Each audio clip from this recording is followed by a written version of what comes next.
Video కనుక నచ్చితే ఖచ్చితంగా లైక్ చేయండి. దేవి అని అంటుంది మనీషతోని, నువ్వు మునిగిందే కాకుండా నన్ను కూడా ముంచావు కదా మనీష. అసలు నీ మాటలు నమ్మి హారం నీకు ఇచ్చాను, నువ్వేమో తీసుకెళ్ళి ఆ సరయుకి ఇచ్చావు. ఇప్పుడు గనక ఆ లక్ష్మి వచ్చి మొత్తం ప్రూఫ్లతో సహా మిత్రకు చూపించిందంటే నా కొడుకు నన్ను అసహించుకుంటాడు. ఇక పురుగు కన్నా హీనంగా నా కోడలను చూస్తుంది. ఇక జయదేవ్ బావగారు అయితే తిట్టకుండా తిడతారు. మిత్ర అయితే నన్ను మెడబెట్టుకు వారి బయటికి గెంటేస్తాడేమో, ఇదంతా నీ వల్లే అని చెప్పి దేవి అని మనిషిని తిడుతూ ఉంటే అప్పుడు మనిషి ఏంటంటే తప్పంతా నాదే అన్నట్టు మాట్లాడుతున్నారు, ఇందులో మీ స్వార్థం ఏం లేదా అని చెప్పి అనగానే, నువ్వు అడిగితేనేగా ఇచ్చాను హారం, ఇప్పుడు చూడు ఎలా నిండా మునిగిపోయాను, ఇప్పుడు ఏం చేయాలి అని చెప్పి దేవి అని అంటూ ఉంటే అప్పుడు మనిష ఏదో ఒకటి చేయాలి లాస్ట్ మినిట్లో, లేదంటే ఆ లక్ష్మి చేతిలో బుక్ అయిపోతాను, ఏదో ఒకటి ఆలోచించాలి అని చెప్పి మనిష అనుకుంటూ ఉంటే, ఏం చేస్తావు లాస్ట్ మినిట్లో అని చెప్పి దేవి అని అంటూ ఉంటుంది. ఆ తర్వాత ఇక మిత్ర హాల్లో ఉంటాడు. ఇక అక్కడే పక్కనే జాను, ఇటు మనీషా, దేవి అని ఉంటారనమాట. ఇక ఎప్పుడెప్పుడు ఇటు జయదేవ్ అలాగే లక్ష్మి వస్తారా అన్నట్టుగా మిత్ర వెయిట్ చేస్తూ ఉంటారు. ఈలోపు కారులో ఇంటికి వస్తారనమాట జయదేవ్, లక్ష్మి. అదిగో అక్క బాగారు వచ్చారు అని చెప్పి జాను చెప్పడంతో ఇక అప్పుడు మిత్ర అంటాడు, ఏంటి మామ కోడళ్ళు కలిసి ఎక్కడికి వెళ్ళారు, మళ్ళీ సిబిఐ ఎంక్వైరీ స్టార్ట్ చేశారా అనగానే, నీ మూసుకుపోయిన కళ్ళని తెరిపించడానికి మేమే చేస్తున్నాను రా ఎంక్వైరీ అని చెప్పి అంటూ ఉంటారు జయదేవ్. ఇంతకీ ఎవరి గురించి మాట్లాడుతున్నావు అని చెప్పి మిత్ర అంటూ ఉంటే, ఇంకెవరు మీ పక్కనే నించొని ఇదిగో ఈ నయవంచికి ఇది మామూలుది కాదు, తిన్నింటి వాసాలు లెక్క పెట్టేది అని చెప్పి మనీషా గురించి అంటూ ఉంటే, ఏం అవుతున్నా లక్ష్మి, పిచ్చి పిచ్చిగా ఉందా నీకు అని చెప్పి మనీషా అంటూ ఉంటుంది లక్ష్మిని. నిన్ను ఇలా కాదు అని చెప్పి లక్ష్మి చంపకేసి కొడుతుంది మనీషాని. అప్పుడు మిత్ర అంటాడు, ఏంటిది లక్ష్మి మనిషి మీద చేయి చేసుకున్నావు అని చెప్పి అంటూ ఉంటే అప్పుడు ఇక జయదేవ్ అంటారు, తనని కొట్టం కాదు చంపేసేయాలి, చంపినా కూడా పాపం లేదు అని చెప్పి జయదేవ్ అంటూ ఉంటే, అంత పాపం తనే చేసింది డాడ్ అని చెప్పి మిత్ర అంటాడు. లక్ష్మి అంటుంది, తను ఒక తప్పు కాదండి 100కు పైగా తప్పులు చేసింది, ప్రతిసారి పోన్లే కదా అని చెప్పి క్షమిస్తూ వచ్చాను, కానీ ఈసారి తను నా చెల్లెలు జాను జోలికొచ్చింది, తను హారం కొట్టేసి నా చెల్లెల మీద నేరం వేసింది, ఇక ఊరుకుంటానా అని చెప్పి లక్ష్మి అంటుంది. ఆధారం లేకుండా మాట్లాడకు లక్ష్మి అని చెప్పి మిత్ర అంటూ ఉంటే, ఆధారం లేకుండా నేనేం మాట్లాడట్లేదండి, సరియు పిఏ మొత్తం చెప్పేశాడు, కావాలంటే చూడండి అని చెప్పి లక్ష్మి తన ఫోన్లో వీడియో రికార్డింగ్ చూపిస్తూ ఉంటుంది. ఇక పిఏ మొత్తం చెప్తూ ఉంటాడనమాట, మీ ఇంట్లో ఉండే మనీషా మేడమే మా సరియు మేడంకి తీసుకొచ్చి హారం ఇచ్చిందని, అలాగే మీ ఇద్దరిని దూరం చేయాలని చెప్పి మనీషా మేడం ఎన్నో కుట్రలు చేస్తుందని మొత్తం అంతా ఇక ఆ పిఏ చెప్తున్న మాటలన్నీ ఇటు మిత్ర వింటూ ఉంటాడు లక్ష్మి ఫోన్లో. అసలు సరియు ఎవరు కాదండి, ఈ మనీషా క్లోజ్ ఫ్రెండ్, అసలు కావాలని చెప్పి సరియుని తీసుకొచ్చింది మనీషా, మన షేర్ హోల్డర్స్ని అటు సరియు వైపు డైవర్ట్ చేసింది కూడా ఇదిగో ఈ మనీషానే, పక్కనే ఉంటూ గుంటనక్కలాగా ఎన్ని గోతులు తీసింది, మన కుటుంబాన్ని నాశనం చేయాలని చూసింది, ఈ మనీషాని అస్సలు క్షమించకూడదు అని లక్ష్మి చెప్తూ ఉంటే మిత్ర కోపంతో రగిలిపోతూ ఉంటాడు. అసలు టెండర్ కొటేషన్ లీక్ చేసి ఆ సరియుకి ప్రాజెక్ట్ వెళ్ళేలా చేసింది కూడా ఇదిగో ఈ మనీషానే, అసలు అంతెందుకు కన్స్ట్రక్షన్ సైట్లో యాక్సిడెంట్ జరిగింది కదా, అది కూడా ఇదిగో ఈ సరియు మనీషా ప్లాన్లే, అసలు అంతెందుకు మొన్న మనం ఊరు వెళ్ళాం కదా బస్సులో, అప్పుడు కూడా అదంతా జరగడానికి కారణం ఇదిగో ఈ సరియు మనీషా ప్లాన్ వల్లే అని చెప్పి లక్ష్మి చెప్తూ ఉంటుంది. అసలు అంతెందుకు లక్కీని మనకి దూరం చేయాలని చూసి ఆ పార్వతిని ఈ ఫీల్డ్లోకి దింపింది కూడా ఇదిగో ఈ మనీషానే, లక్కీని మనకి దూరం చేయాలని చూసింది, అంతేకాదు లక్కీని ఆ బీహార్ గ్యాంగ్కి అమ్మేయాలని కూడా చూసింది ఈ మనీషానే అని చెప్పి చెప్తూ ఉంటుంది లక్ష్మి. కోర్టు కేసు కోసం ఆ లాయర్ కోసం ఆ పార్వతి కోసం లక్షలు ఖర్చు పెట్టింది మనీషా, ఇక తన అకౌంట్లో డబ్బులన్నీ ఖాళీ అయ్యేసరికి ఆఖరికి లక్కీ హారం మీద తన కళ్ళు పడ్డాయి, ఆ హారం దొంగిలించి సరియుకిచ్చింది, ఆ రకంగా అసలు ఇలా చెప్పుకుంటూ పోతే ఎన్నో అండి అని చెప్పి లక్ష్మి చెప్తూ ఉంటుంది.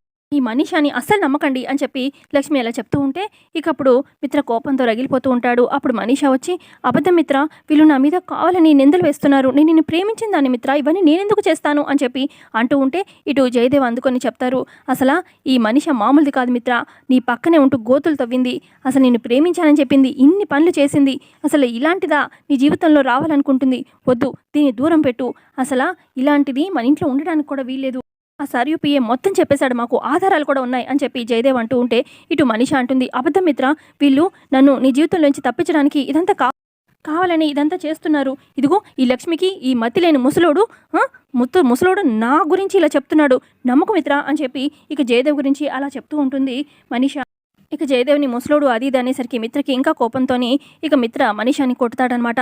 మిత్ర, నువ్వు నన్ను కొట్టావా అని చెప్పి మనీషా అంటూ కొట్టాలా చంపాలా, అసలు మా నాన్న గురించి ఇంకొక మాటలు ఇలా మాట్లాడమంటే అసలు ఊరుకోను అనగానే, నేనేం తప్పు చేయలేదు మిత్ర అని చెప్పి మనీషా అంటూ ఉంటే అప్పుడు మిత్ర అంటాడు, నువ్వు తప్పు చేశావు, ఇంకా నేను నమ్మేదే లేదు, అసలు నీకన్నా ఇతను లక్ష్మి కన్నా ఎప్పుడు నిన్నే నీ మాటలకే నమ్మాను, అసలు లక్ష్మిని వదిలేసి నిన్ను పెళ్లి చేసుకుందాం అనుకున్నాను, అలాంటిది నువ్వు నన్ను ఇంత ఇదిగా దారుణంగా మోసం చేశావు, నన్ను నమ్మమిత్ర, సరియు ఎవరో నాకు తెలీదు, నన్ను ముంచడానికే ఇదిగో ఈ లక్ష్మి వాళ్ళు అబద్ధం ఆడుతున్నారు అని మనీషా అంటూ ఉంటే అప్పుడు మిత్ర, నిన్ను నమ్మడమే అతిపెద్ద తప్పు.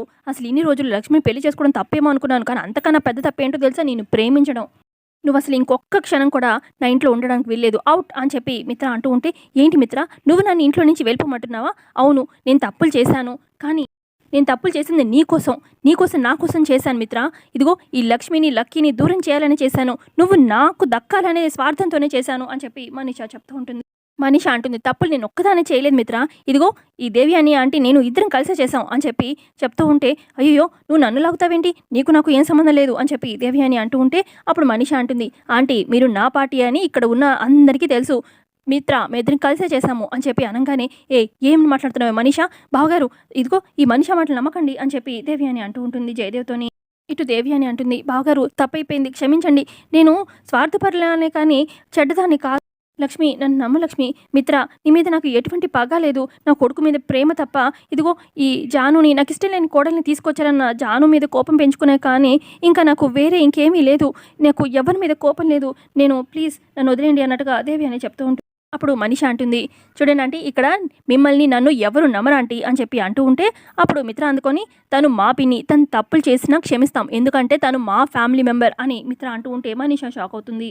ముందు పో ఇంట్లో నుంచి బయటికి అని చెప్పి మిత్ర మనీషతో అంటూ ఉంటే, అప్పుడు మనీష అంటుంది, నువ్వు నన్ను ప్రేమిస్తున్నావు మిత్ర, నువ్వు నన్ను ఇంట్లో నుంచి బయటికి పంపించలేవు అని మనీష అంటూ ఉంటే, నీ మీద ప్రేమ ఇందాకే చచ్చిపోయింది, పో బయటికి అని చెప్పి మిత్ర అంటాడు.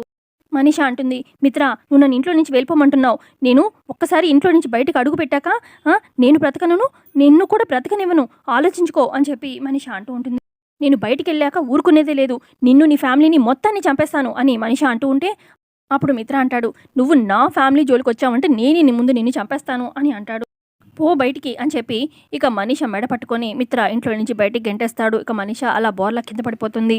ఇటు ఇదంతా కూడా మనీష కళ అనమాట. ఏమైంది మనీష అని చెప్పి పక్కనున్న దేవ్యాని అడుగుతూ ఉంటుంది. ఇదంతా మనీష నా కళ అని చెప్పి టెన్షన్ పడిపోతూ ఉంటుంది మనీష. ఇటు దేవి అని అంటుంది, ఏంటి మనీష మిత్ర నేను ఇంట్లో నుంచి గెంటేసినట్టుగా కల వచ్చిందా అనగానే, మీకెలా తెలిసిందా ఆంటీ అని చెప్పి మనీష అంటూ ఉంటే, నించున్న దానివి తూలి పడితే ఆ మాత్రం అర్థం కాలేదే ఏంటి? ఇందుకే ఆ కళలో నిన్ను మాత్రమే గెంటేశాడా, నన్ను కూడా గెంటేశాడా అని దేవి అని అడుగుతుంది. ఆ తర్వాత అక్కడున్న జాను అంటుంది, బావగారు అదిగో అక్క మామయ్య వచ్చారు అని చెప్పి అనగానే ఇక మిత్ర అంటాడు, ఏంటి మామ కొడలు ఎక్కడికి వెళ్ళారు? ఇన్వెస్టిగేషన్ కోసమా? కొండను తవ్వి ఎలకను పట్టుకున్నారా, ఏం పట్టుకున్నారా అని చెప్పి మిత్ర అంటూ ఉంటే, ఇక అప్పుడు లక్ష్మి అంటుంది, ఏమి ఇన్వెస్టిగేషన్ చేయడానికి వెళ్ళలేదండి, మామయ్య గారికి కొంచెం హెల్త్ బాగలేదు, హాస్పిటల్కి వెళ్ళొస్తున్నాము అనగానే, ఏమైంది డాడ్ మీకు అనగానే, అప్పుడు జయదేవ్ అంటారు, కొంచెం చెస్ట్లో పెయిన్గా ఉంటే హాస్పిటల్కి వెళ్ళొచ్చాము అని చెప్పి జయదేవ్ అక్కడి నుంచి తన రూమ్లోకి వెళ్ళిపోతారు. మరి ఈ విషయం ముందే చెప్పచ్చు కదా లక్ష్మి అని మిత్ర అంటూ ఉంటే, మీరు కంగారు పడతారని చెప్పలేదండి, జాను రా అని చెప్పి ఇక లక్ష్మి జాను కిచెన్లోకి వెళ్ళిపోతారు. ఆ తర్వాత మిత్ర వచ్చి ఇటు దేవి అని మనిషితో అంటారు, మీరు కంగారు పడి నన్ను కంగారు పెడుతూ ఉంటారు, అక్కడ ఏమీ లేదు, ఇన్వెస్టిగేషన్ ఏం లేదు అని చెప్పి అక్కడి నుంచి మిత్ర వెళ్ళిపోతాడు. మిత్ర వెళ్ళగానే దేవి అని అంటుంది, ఇదేంటి సునామీ వస్తుంది అనుకుంటే సైలెంట్ అయిపోయింది అనగానే, ఏదో జరిగింది ఆంటీ అనగానే, అప్పుడు దేవి అని అంటుంది, ఆ సరియో అబద్ధం చెప్పిందా లేదంటే వీళ్ళకి నిజం తెలిసినా సైలెంట్గా ఉన్నారా, ఏమీ అర్థం కావట్లేదు అని దేవి అని అంటూ ఉంటే, అప్పుడు మనీష అంటుంది, సంథింగ్ ఈస్ ఫిషీ ఆంటీ, ఏమైందనేది అర్థం కావట్లేదు, నిజం తెలిసినా కూడా ఈ లక్ష్మి ఎందుకు సైలెంట్గా ఉంది అర్థం కావట్లేదు అని చెప్పి అంటూ ఉంటే, ఏమో ఇప్పటికైతే మనం సేఫ్ అయ్యాము, చూద్దాం ముందు ఏం జరుగుతుందో అని చెప్పి దేవి అని అక్కడి నుంచి వెళ్ళిపోతుంది. ఆ తర్వాత లక్ష్మి జయదేవ్ దగ్గరికి వచ్చి, సారీ మావయ్య మీ నోరు కట్టేశాను, థ్యాంక్స్, మిత్రగారి ముందు ఏం చెప్పలేదు అని చెప్పి అనగానే, ఇక వాళ్ళు అక్కడ మొత్తం నిజం తెలుసుకున్నాక ఇక లక్ష్మి జయదేవ్కి అక్కడ ఇంటికి రాకముందే చెప్తుందనమాట, ప్లీజ్ మావయ్య ఇంటికి వెళ్ళాక మిత్రగారికి ఏమి చెప్పకండి అనగానే, వీళ్ళు చేసింది మొత్తం మిత్రకి తెలియాలి కదమ్మా అనగానే, తెలియాలి కథే, ఇందులో జయదేవ్ అత్తయ్య గారు కూడా ఇన్వాల్వ్ అయి ఉన్నారు, ఇక వాళ్ళ సొంత పిన్నియే ఇదంతా చేసిందంటే మిత్రగారు తట్టుకోలేరు, ఇక ఇటు నిజం తెలిస్తే మనిషిని ఎటు గెంటేస్తారు, కానీ దేవి అని పిన్ని మన సొంత ఇంటి మనిషి, అలాంటిది